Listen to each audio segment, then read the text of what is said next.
যুক্তরাষ্ট্রে বিদেশি পণ্য প্রবেশে প্রেসিডেন্ট ডোনাল্ড ট্রাম্পের শুল্ক নীতি টালমাটাল পরিস্থিতিতে ফেলে দেয় বিশ্বকে। বুধবার থেকে বর্ধিত শুল্ক কার্যকরের কথা থাকলেও আবেদনের ফলে ৯০ দিনের জন্য ৭৫টি দেশে পাল্টা শুল্ক স্থগিতের ঘোষণা দেওয়া হয়েছে। এতেই চাঙ্গা হয়ে উঠেছে বিশ্ব পুঁজিবাজার। তবে প্রেসিডেন্টের মার্জনা পাচ্ছে না চীন, প্রতিবেশী কানাডা আর মেক্সিকো। মার্কিন প্রেসিডেন্ট ডোনাল্ড ট্রাম্পের নয়া শুল্ক নীতি নিয়ে তোলপাড় বিশ্ব। ৯ এপ্রিল থেকে বর্ধিত শুল্ক কার্যকরের কথা ছিল, আর সেদিনই এলো ৭৫ দেশের ওপর ৯০ দিনের জন্য স্থগিতাদেশের ঘোষণা।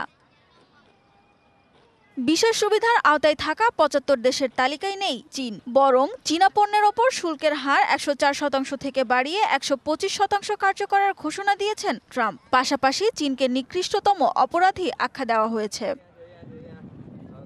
মাঠের অলরাউন্ডার আমি, আর ঘরের allrounder Tylox. Tylox toilet cleaner, clean মানেই টাইলক্স।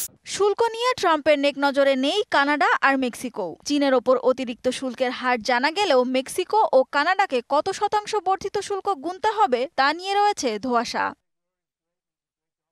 এদিকে ৩ মাসের শুল্ক স্থগিতাদেশের ঘোষণার পরেই চনমনে হয়ে উঠেছে বিশ্ব পুঁজিবাজার। দর বেড়েছে মার্কিন শেয়ার বাজারেও।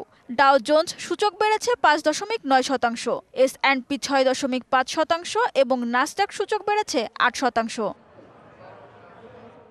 এদিকে ৩ মাসের জন্য বর্ধিত শুল্ক স্থগিত করায় মার্কিন প্রেসিডেন্টকে ধন্যবাদ জানিয়েছেন বাংলাদেশের অন্তর্বর্তী সরকারের প্রধান উপদেষ্টা ডক্টর মোহাম্মদ ইউনূস।